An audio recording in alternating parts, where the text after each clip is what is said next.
मी सुरज मुनेश्वर फुलो झानो शासकीय औद्योगिक प्रशिक्षण संस्था आर्मी येथे फिटर या ट्रेडचा इन्स्ट्रक्टर आहे. तर आज आपण lathe machine basic part of lathe मशीनचे पाहणार आहोत. तर सर्वप्रथम बेसिक म्हणजे लेथ मशीनमध्ये काय आहे, जसं आपल्या शरीरामध्ये सगळ्यात महत्त्वाचं काय असते हेड, तसं या लेथ मशीनमध्ये या पार्टला आपण हेड म्हणतो, म्हणजे त्याला हेड स्टॉक म्हणतो.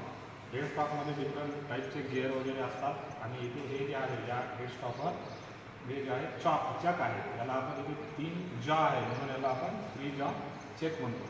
हे झालं हेड स्टॉक. नंतर दुसरीकडे असते याच्याकडे हे जे आहे हे आहे टेल स्टॉक. टेल स्टॉकचा वापर कशासाठी होतो, जे मोठमोठाले जे वर्क पीस असतात ते आपल्याला जर फिक्स करायचे, त्याच्यावर जर ऑपरेशन करायचं आहे तर आपण इथे या टेल स्टॉकवर आपण फिक्स करतो. हेड स्टॉक आणि टेल स्टॉक याच्यामध्ये जर एकदम मोठा वर्क पीस असेल तर ते इथे फिक्स केलं जातं. तसेच याचा वापर आपण जर आपल्याला ड्रिलिंग ऑपरेशन करायचं आहे तर ड्रिल बीट फिक्स करण्यासाठी सुद्धा टेल स्टॉकचा वापर होतो. नंतर तिसरा महत्त्वाचा जो पार्ट आहे तो आहे कॅरेज.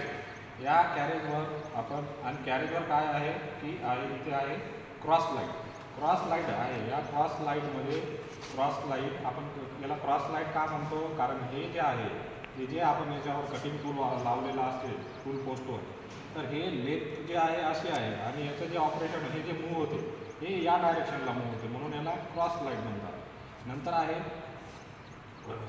क्रॉस लाईट आहे आणि इथे आहे टूल पोस्ट. या टूल पोस्टवर आपण कटिंग टूल जे आहे वर्कपीसवर ऑपरेशन करण्यासाठी जे कटिंग टूल वापरतो ते कटिंग टूल याच्यावर ठेवलेलं असते. नंतर आहे इथे बेड वे आहे. या बेड वेवर आपण जे कॅरेज आहे हे मूव्ह करण्यासाठी इथे बेड वे दिलेला आहे. या बेड वेने आपण काय करतो, या जे कॅरेज आहे या कॅरेजला फॉरवर्ड बॅकवर्ड मूव्ह करू शकतो. नंतर याच्यामध्ये जे आहे तिसरा पार्ट आहे हा कंपाऊंड स्लाईड जे आहे या कटिंग टूलला मूव्ह करण्यासाठी वापर होतो. नंतर याच्यामध्ये आहे हा लीड स्क्रू आहे.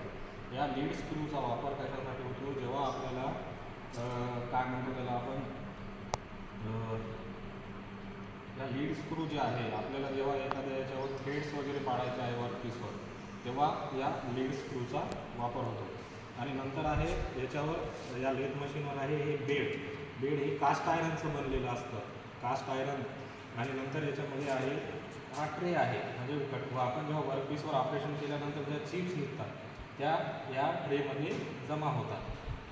अशा प्रकारे हे लेथ मशीनचे डिफरंट टाईप